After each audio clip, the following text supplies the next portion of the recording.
My professional career began in 1951 as a county extension agent for the University of Georgia.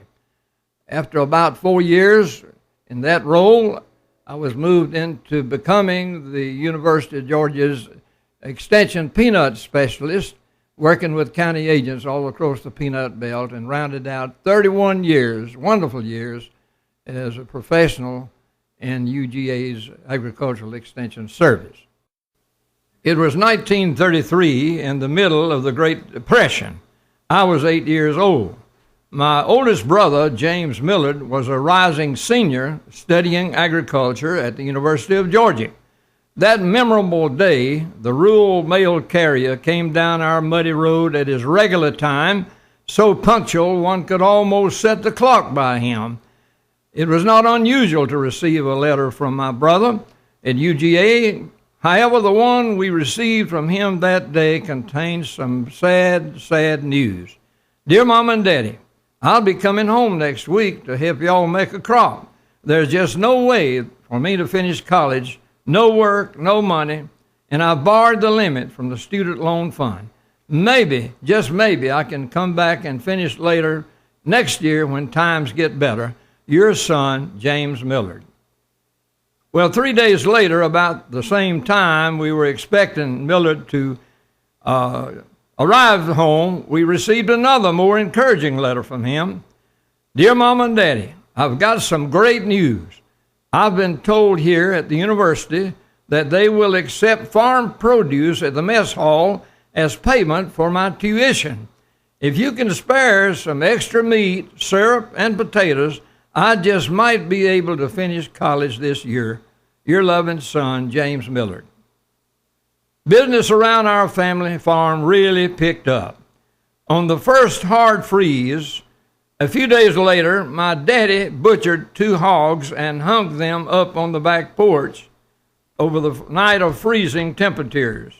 The pilgrim the next morning to Athens began at daybreak. Daddy took those 2 butchered hogs, rolled them in bed sheets, and securely tied one to each running board of our 1927 Model T Ford.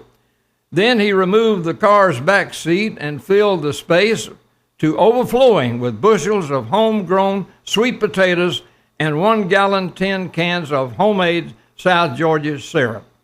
When all was loaded, Daddy turned to me and said, Frank, your job is to operate the hand windshield wiper, and I'm going to let you go on this trip. Well, I was thrilled beyond any measure of words because I had never left Tift County. I was to go on this trip and to journey to what was for me, as a child, another world. It was a long 200 miles, but an exciting day for the whole family. We ran out of pavement at Gray, Georgia, and were met by deep, red, wet ruts that at times dragged the Model T's axles as we chugged along. It wasn't until after dark that we arrived at the university's campus and were put up for the night in old Camp Wilkins, where we met my brother. He directed us to the dining hall nicknamed the Beanery, where we unloaded our haul, and then he took us back to Camp Wilkins on Ag Hill to spend the night.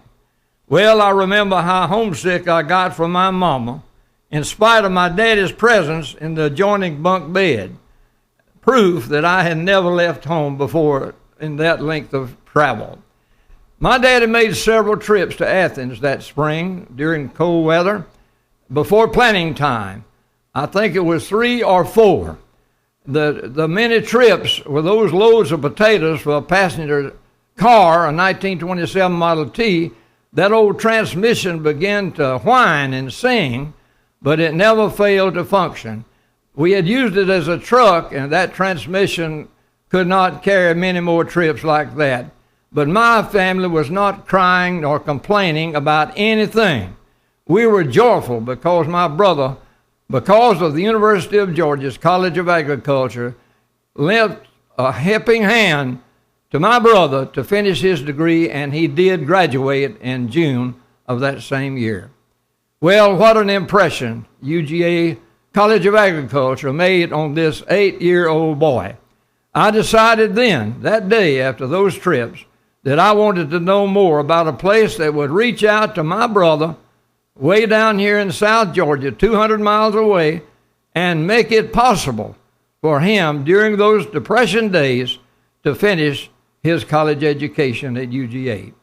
Such was the beginning of a relationship with the college for me, which would eventually evolve into my tenure of 31 years on UGA's Extension faculty.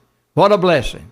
Our whole family was and still is eternally grateful to the University of Georgia's College of Agriculture for its Extension outreach to a student like my brother from a small rural community and a very small farm who wanted nothing more than a chance to learn and to get his education at UGA.